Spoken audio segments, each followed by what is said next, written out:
भारत के विदेश मंत्री डॉक्टर एस जयशंकर साहब ने अब क्वाड को लेकर एक ऐसी टिप्पणी की है जिससे क्वाड सदस्य से बाकी तीनों देशों को उनकी असलियत का पता चलेगा। ये तो हम सबको पता है कि चाइना को कंटेन करने के मकसद से अमेरिका ने भारत, जापान और ऑस्ट्रेलिया के साथ मिलकर क्वाड संगठन की शुरुआत की थी। क्वाड में चारों देश ऐसे हैं जिनके चाइना के साथ किसी न किसी चीज को लेकर कॉन्फ्लिक्ट यानी कि चाइना के साथ मतभेद हैं। चारों देश चाइना के एडवर्सरीज यानी चाइना विरोधी देश हैं। जापान और ऑस्ट्रेलिया ये दोनों तो हमेशा से अमेरिका को फॉलो करते हैं और यूक्रेन युद्ध वाले इशू के ऊपर भी जापान और ऑस्ट्रेलिया अमेरिका की हाँ में हाँ मिला रहे हैं। इन दोनों देशों की फॉरेन पॉलिसी पूरी तरह से इंडिपेंडेंट नहीं है और दोनों देश अमेरिका के दबाव में आकर कई सारे फैसले करते हैं। और रही भारत की बात, तो यूक्रेन युद्ध के बावजूद जो भारत ने रशिया का साथ नहीं छोड़ा है, इसके ऊपर क्वाड देशों की सरकारों ने तो खैर भारत का विरोध नहीं किया है, लेकिन इन देशों के थिंक टैंक्स और मीडिया भारत के ऊपर लगातार सवाल उठा रहे हैं और ये कह रहे हैं कि भारत क्वाड के बाकी देशों के साथ कोऑपरेट नहीं कर रहा है, उनको रशिया के खिलाफ सपोर्ट नहीं कर रहा है और भारत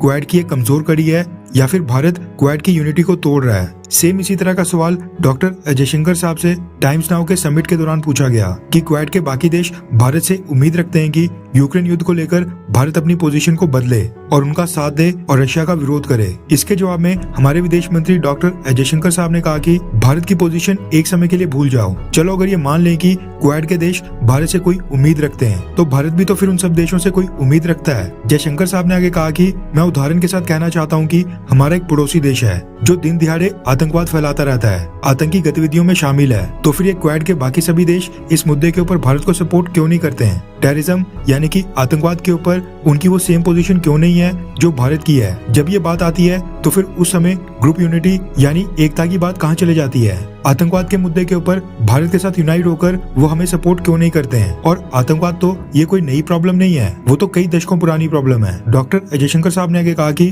क्वाड इसलिए नहीं बनाया गया था कि चारों देशों की दुनिया के हर एक इशू के ऊपर सेम पोजीशन होगी, दुनिया के सभी मुद्दों के ऊपर एक जैसी राय होगी। क्वाड में सारे देश इसलिए साथ आए थे क्योंकि इंडो पैसिफिक में हम चारों देशों के कई सारे कॉमन इंटरेस्ट हैं। इंडो पैसिफिक में हम एक दूसरे के साथ काम करने योग्य हैं और इंडो पैसिफिक में भी ऐसा नहीं है कि हम हर एक मुद्दे के ऊपर एग्री करेंगे, यानी इंडो पैसिफिक के हर एक मुद्दे के ऊपर हमारी एक जैसी राय होगी। उन्होंने कहा कि अगर ये देश यूक्रेन को पिक करते हैं यानी भारत के सामने यूक्रेन का राग गलापते हैं तो फिर भारत भी तो पाकिस्तान और अफगानिस्तान का नाम लेकर उनसे पूछ सकता है कि वो इनके ऊपर भारत का साथ क्यों नहीं देते हैं, पाकिस्तान और अफगानिस्तान के ऊपर भारत की पोजीशन को क्यों नहीं समर्थन देते हैं। डॉक्टर एस जयशंकर साहब ने आगे कहा कि भारत की पोजीशन को तो भूल जाओ, ये क्वाड के बाकी देश तो भारत के मैप के ऊपर भी हमारा समर्थन नहीं करते हैं। दरअसल क्वाड के बाकी तीनों देश अमेरिका, जापान और ऑस्ट्रेलिया ये आज भी अपने आधिकारिक मैप के ऊपर इंडिया एडमिनिस्ट्रेटेड कश्मीर या फिर पाकिस्तान एडमिनिस्ट्रेटेड कश्मीर से मार्क करते हैं। डॉक्टर एस जयशंकर साहब ने इसी तरफ इशारा करते हुए कहा कि